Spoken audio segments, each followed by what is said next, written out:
212. Page 212.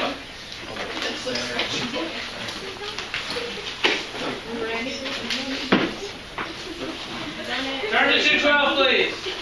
You will respect my authority. What TV show? Right. Is it Clifford, the big red dog? No, it's Howard. Page 213. Here's what a nerve cell looks like under the microscope. We saw something like this. Y'all remember looking at these under the microscope? Sure do. There's the nucleus of the cell. This whole area is the cell body. This is the axon, the extension that leads away from the cell body that brings signals from the nerve cell to a location farther away. These things sticking off here are dendrites. They're receivers that receive information from other cells. And all these little tiny cells that you see around here, these are called neuroglial cells. They're cells in the central nervous system that help it function. They're helper cells, basically. And there's 4 types of them. We're going to talk about that in just a second. So that's a bovine spinal cord smear. Sounds silly. They take the spinal cord of a cow and cut it very finely and wipe it on the slide. How's that sound?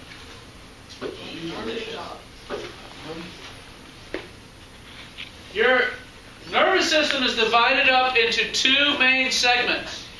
You have your central nervous system, which is the brain and spinal cord. And you have your peripheral nervous system, which is everything else that comes off of the brain and spinal cord. Everything in yellow on this chart is the peripheral nervous system. There are fundamental differences between the 2 systems. The cells look different. The way the way the myelin wraps around the nerve impulse is different. There's a lot of differences between the central nervous system and the peripheral nervous system, so we differentiate. It's often called the central nervous system, often called the CNS, and the peripheral nervous system, often called the PNS.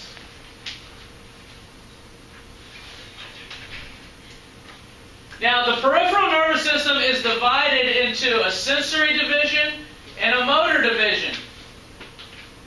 The sensory division is the part of the peripheral nervous system that receives signals and takes them toward the brain and spinal cord. The motor division is the part that sends signals outward.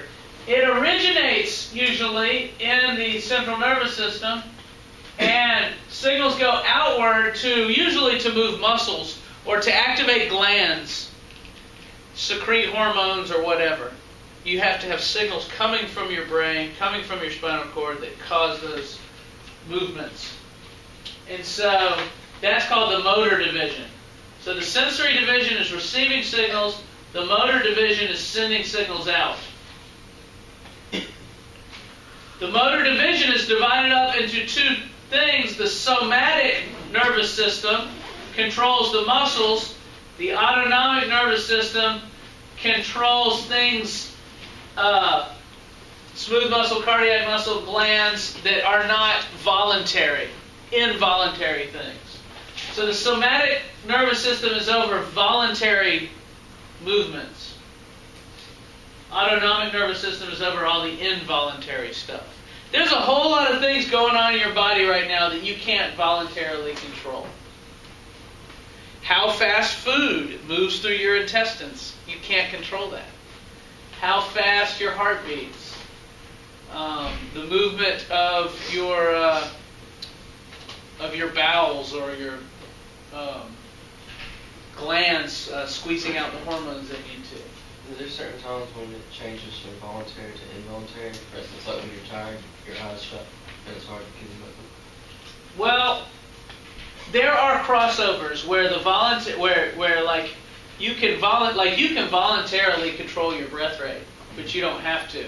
So your diaphragm has both signals coming from the motor and signals coming from signals coming from the somatic and signals coming from the autonomic. Both of them mixed together can go to one organ, and that's what's going on.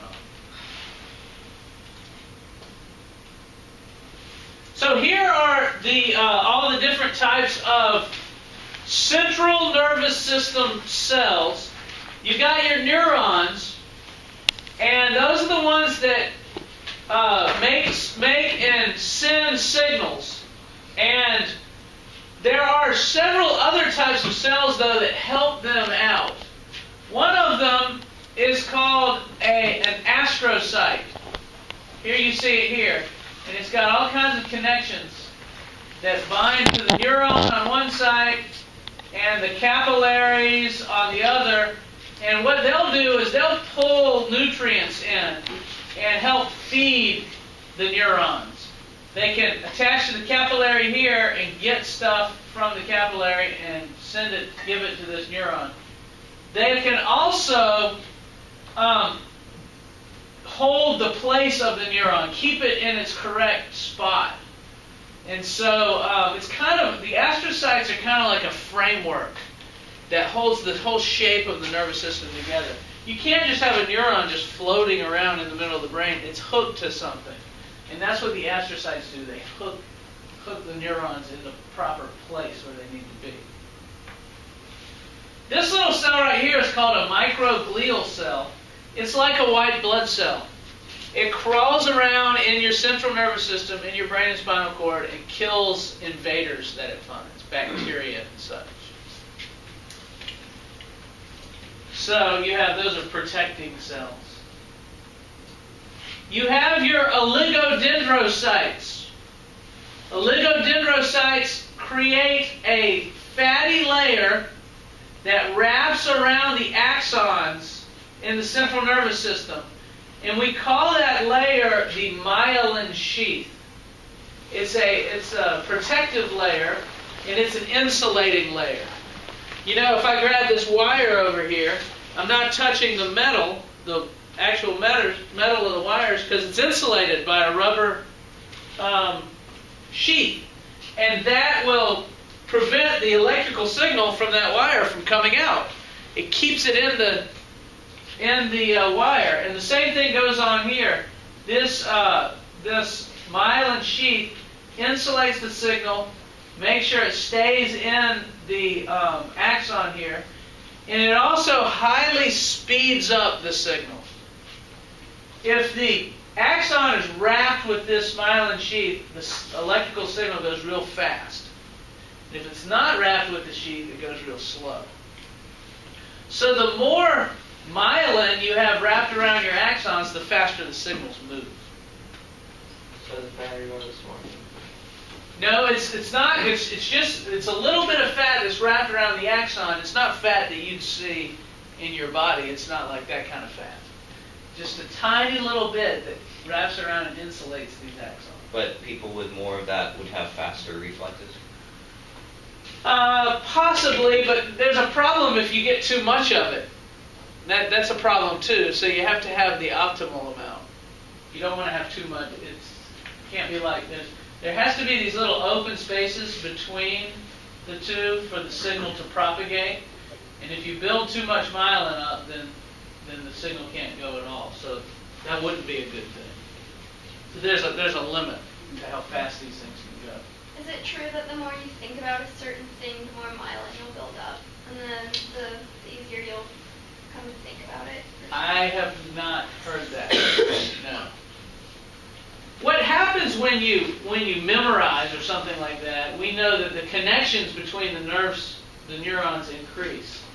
So I'll show you in a moment how this neuron connects to another neuron. And the more connections that you have, somehow that has something to do with learning, but scientists still haven't uncovered it. There are diseases people get where this myelin breaks down, and all of a sudden the signals aren't passing correctly. And that can be problematic too.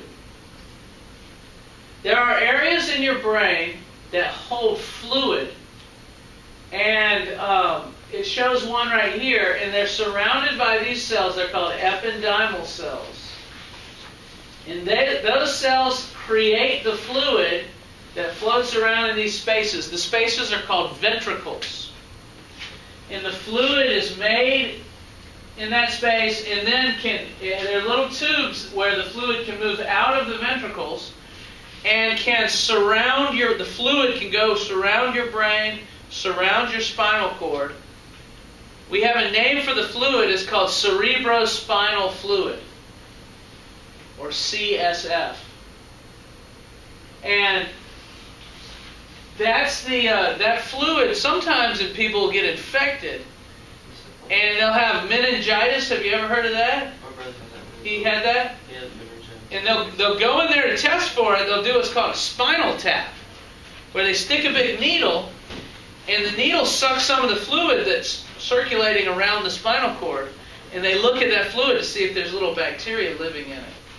And if there's a certain type of infection in there, that can cause that disorder, which is not good. And can be very scary for your health. Is your brother okay? Oh yeah, it was when he was like 3. He's 23 now. They got it because of his chicken pox, like right after he got okay. Something with that kind of. I'm not positive on this, but I think it's better to have it young. The older you are that you get it, the worse it is. He was about to die then, but they gave him. Yeah, it was like it could be. He does one more step extra.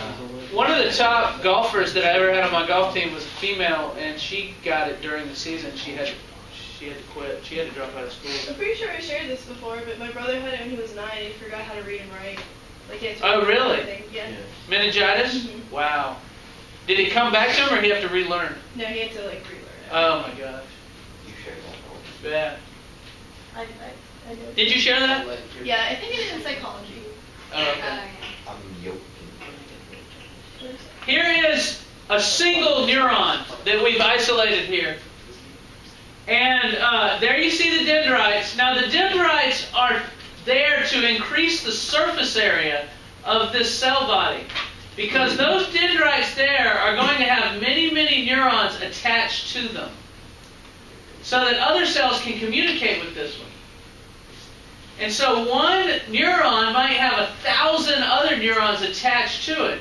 And so it grows these extensions that are called dendrites. They look like, like branches of a tree, to allow more surface area for connections with other neurons. And then these signals, these electrochemical signals, which I'm going to explain to you tomorrow how they work. The signals will be sent down this axon. This axon right here is an extension that goes somewhere else in the body. These axons can be really, really long. There are axons that go from the bottom of your spinal cord all the way to the tip of your toe. So they're like 3 feet long. Or me, 2.5. But who's really? It's a short joke. Anyway, these long extensions, if I was holding one up, it would be microscopic. You wouldn't be able to see it. But they're long, so they're real long and thin. Imagine how long one is in a giraffe. I mean, their legs, are 7-8 feet long. So that's interesting that this extension can be so long, and it's all part of the same cell. It's wrapped around by these special cells. Now, this is outside of the spinal cord. If it's outside of the brain. If it's in the brain, it uses these oligodendrocytes to make the myelin. But if it's in the arms or the legs, it'll have myelin made by special cells called Schwann cells. That's a Schwann cell. And that makes the myelin for the peripheral nerves. And so the Schwann cell is just a cell that's wrapped over and over around the axon, and there might be hundreds of them, on this long axon that goes somewhere in your body. The little spaces between the Schwann cells are called nodes of Ranvier. And if you watch the way the electrical signal moves down an axon, it seems to jump from one node to another. It seems like there's no activity where the Schwann cell is covering, only activity at the node. Activity here, and here, and here, and here. And it's almost like it's just bouncing along. It's an electrical signal. It's an electrochemical signal. It's called a action potential. And I'm going to show you about it tomorrow. I'm going to show you exactly how it works. It's not like static electricity, no, but it's not like electricity going through a wire. It's more like dominoes. Y'all know? Y'all ever set up dominoes? Yeah. And knock them down? This is what we did before video games. When video games came out, no one played with dominoes anymore. But you knock this one over and it goes. It just kind of moves along. That's kind of what it's like. No one domino is traveling. It's the energy that's traveling along. It's interesting. You can see the axon breaks down here at the end, and there's all these little knobs. They're called synaptic knobs. And it's there where the signal touches another neuron, just like this one might be here. Or it could be, this thing could lie on top of a muscle. And little chemicals will be secreted out of the ends of these axon terminals and go onto the muscle or onto the next dendrite and cause a new signal to be sent out. Or cause the muscle to contract, like we learned about last chapter.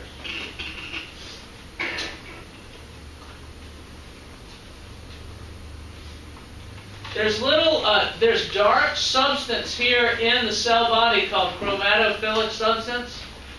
And those are vesicles that hold chemicals important to the movement of the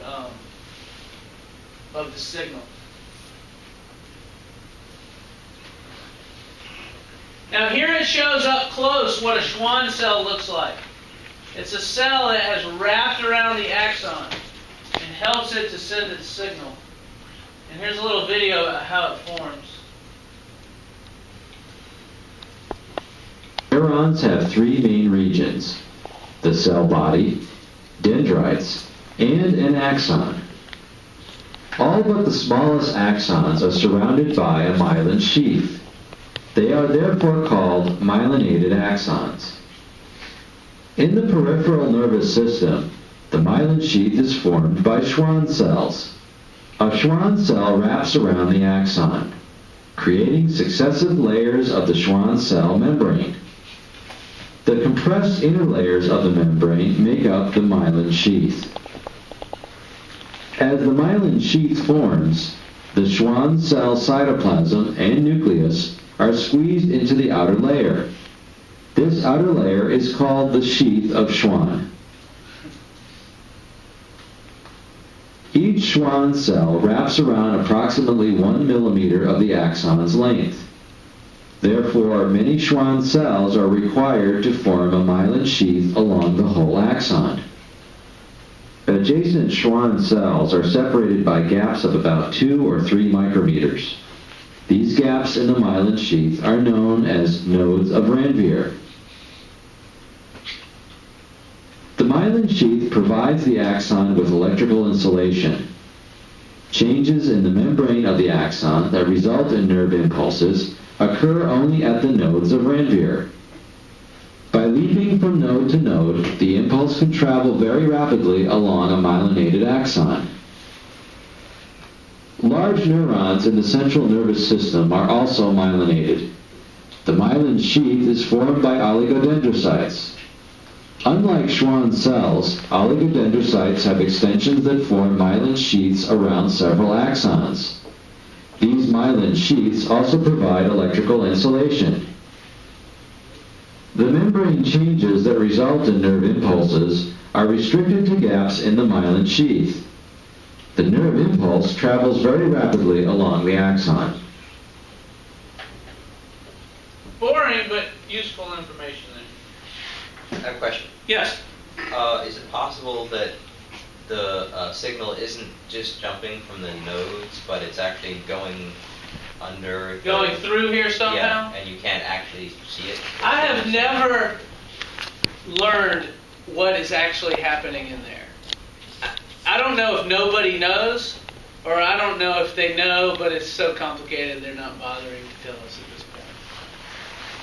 It'd be something I'd be interested in.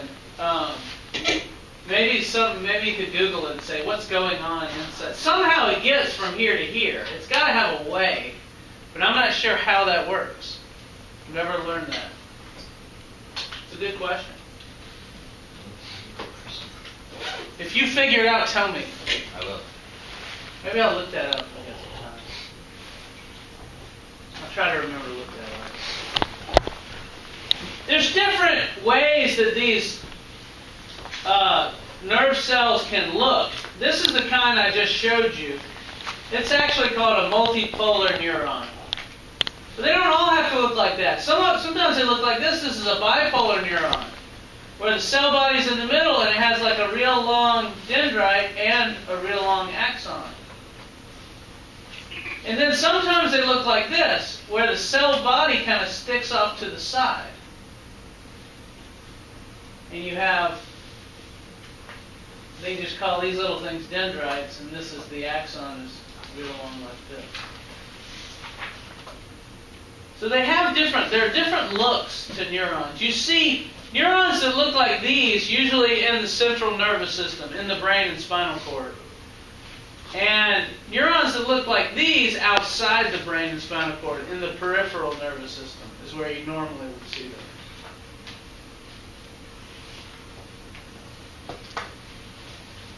So there's a loop that is made. Information comes in on dendrites in the peripheral nervous system, shoots down. Here's one with the cell body on the side, like I was talking about. Shoots down, enters the spinal cord. Inside the spinal cord, this is in the central nervous system here. Inside the spinal cord, there's a synapse. A synapse is a connection between two neurons. And so we get a synapse here, and this new neuron that's inside the central nervous system can shoot it to another neuron, perhaps.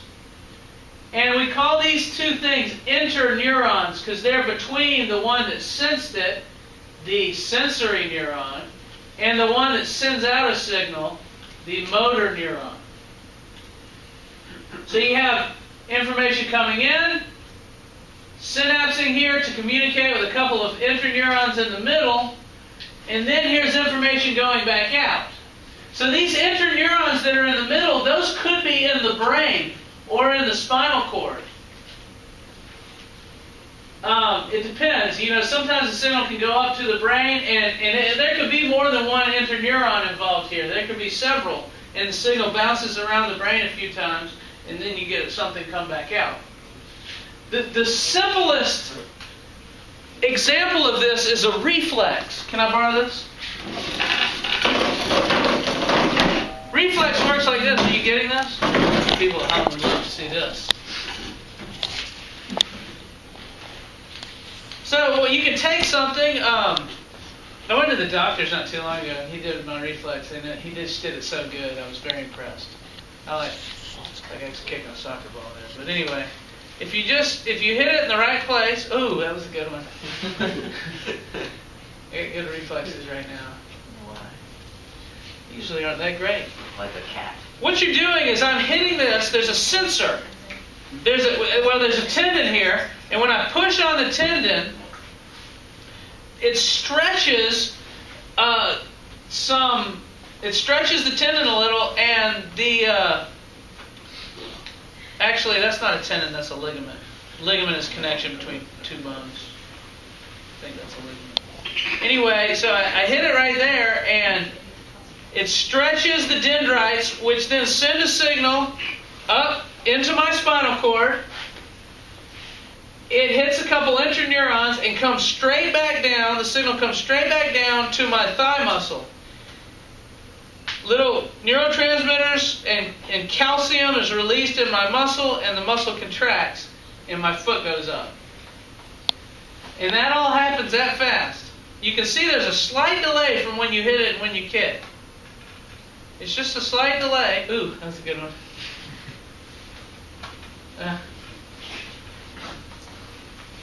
And that's a reflex. And that's the simplest example of this. Now often, somebody touches your finger and it goes to your spinal cord, then goes to your brain, and it goes to an area that thinks about it.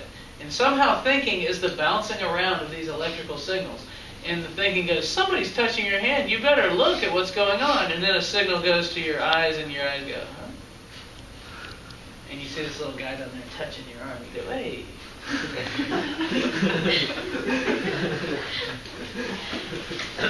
So, thinking is basically a very complicated chart like this, where there's a lot of bouncing around between neurons in the central nervous system before you get something coming out. We don't know how it works. We don't know why that. How is it? That very simple thing that just happened with my reflex. That never goes to your brain. That just is a quick input and output that gets your leg kicked out. And it's to catch you from falling. Have you ever been walking up the stairs, carrying something, and you can't see the stairs, and you think there's one more stair? And you get to the top, and you're not going to straighten this leg because you think there's a stair there, and then you start to fall forward, and that little tendon there stretches because gravity pulls your leg down, and you kick out, and you catch yourself. That's what that reflex is for. It's a walking reflex. There's a lot of reflexes going on that y'all don't even know about that help keep you standing and so forth. And so that's a very simple, and the simplest animals, little flatworms and insects, they operate almost totally on reflex. They don't do any thinking hardly at all. And somehow evolution moved from just reflexes to adding more interneurons in between here that somehow creates thought, which scientists haven't unraveled how that exactly works. It's very complicated because there are so many neurons that signal is bouncing around. Somehow, your brain contains 800 billion neurons or something, just some huge number, or 800. Yeah, something like that. 100 billion, I think is the number. 100 billion neurons. What was the part you said about evolution? Sorry, I didn't really get that. Well, very simple organisms just have reflexes that go in and out. And it causes them to be able to move around and take food. More complicated creatures have more interneurons built up. If you put enough interneurons here, you have a brain that can think somehow. And how that exactly works, we don't understand that. Here you see some axons coming in and touching this neuron here, where the end of the axon is touching the neuron, and what will happen there, we call that a synapse, where this axon here touches that neuron as a synapse. And little chemicals will leak out of the end of the axon here and cross this tiny space and cause a new signal in the next neuron to be sent. And this is the picture. This is on page 220,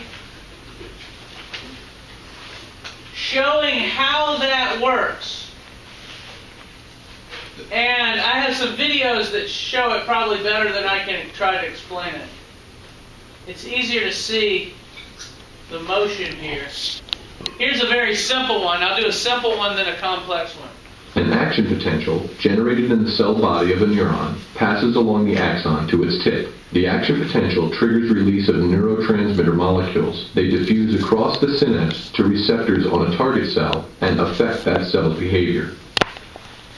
So there you go. That's very simply done. Here comes the electrical signal. Now they draw it as a big glowing thing, but it doesn't glow at all. It just stays inside the axon here. And here at the end, when that signal reaches the end, these neurotransmitters are released. These little dots in here are called neurotransmitters. There's a bunch of different kinds. Some kinds cause muscles to move. Some neurotransmitters cause signals to pass that are excitatory, that get signals firing. Sometimes the neurotransmitters are inhibitory, that stops the cell from firing signals. It just depends upon the type of cell and what needs to happen. Do y'all remember the biological process of releasing stuff from a bubble? It has a name. X, who said that? Do it, Dal. Did y'all know Dal's on the science bowl team? Don, you mean? Don. I don't know a Dal. Don Sheldon. It's Dally. What? Here's another one. I trust Scott who told you the names. Yeah, I know. McLean, watch this video. When a nerve impulse fires down an axon, it eventually reaches a synapse, the narrow gap between two neurons. Here, the action potential triggers the release of special chemicals that quickly diffuse across the synapse. These chemicals, called neurotransmitters, bind to protein receptors on the adjacent neuron. This opens channels which trigger a new action potential. In this way, the body transmits impulses between the many cells of our nervous system. Huh? What you think? Radical, man. Now, actually, it's not showing it here, but when this signal reaches the end of the axon here, there is an influx of calcium ions. Calcium ions go through special proteins in the membrane here that let calcium through, and the calcium triggers these vesicles to start to move. And the vesicles, by endocytosis, release their contents, and they will bind, these things will bind with the receptor here, and that'll cause this protein, when this thing lands there, this protein changes its shape a little bit and opens up to start a new signal. Now those green balls there and that purple one coming out, we're going to learn what those are tomorrow when we learn how a nerve cell works. But those are charged ions involved in getting the nerve to fire. And so this is happening constantly in your brain. Right now, by you hearing me, is the compilation of thousands of nerve signals coming from your ear that are detecting little vibrations that my voice is making, sending signals to the brain saying, I'm vibrating now, I'm vibrating now, which means there's a sound, and your brain interprets that as my voice. When you're listening to music, think of all the activity, these signals going back and forth. Right now, my cerebrum, the back part of my brain, is sending signals to all my muscles, and they're firing in such a way to keep me standing. If I lean a little bit further this way, they fire in such a way to move me back. And that's constantly going on. Your brain uses about 20% of the food that you eat just to do its thing every day, just for you to think. 20-25% of your food goes to running your brain and all these nerve signals. Yes? When the brain hears certain sounds, when it maybe formed about memories or like things you learned in the past, it's like language. If you said something, you would have to retrieve that. That's correct, yeah. And scientists don't know exactly how that works either. You can store a lot of things in your brain and they have to be retrieved for you to remember. Like I can say, think of your house. Y'all think of your house right now. Think of what your house looks like. There's activity going on there inside your brain, pulling up that memory of your house and what it looks like. And you can sort of picture it. I can picture mine. I got the circular driveway there. I got the little mailbox that's kind of broken. Oh, there's a guy breaking in my house. I'm just joking. I can't really see it. Are y'all with me, Michael? Yep. So anyway, that's all activity that's going on up there in the brain. And how it actually works, we don't know. We will know one day. They are making roads and progress into understanding. It's just slow, and they start with the simplest organisms and work their way up. They sort of got it figured out in these real simple organisms that just use reflexes. But in complicated organisms, it gets a lot more difficult. Okay, so you read 9.1 to 9.5 tonight. And the rest of the time, we're going to do IDs. And could have a quiz tomorrow.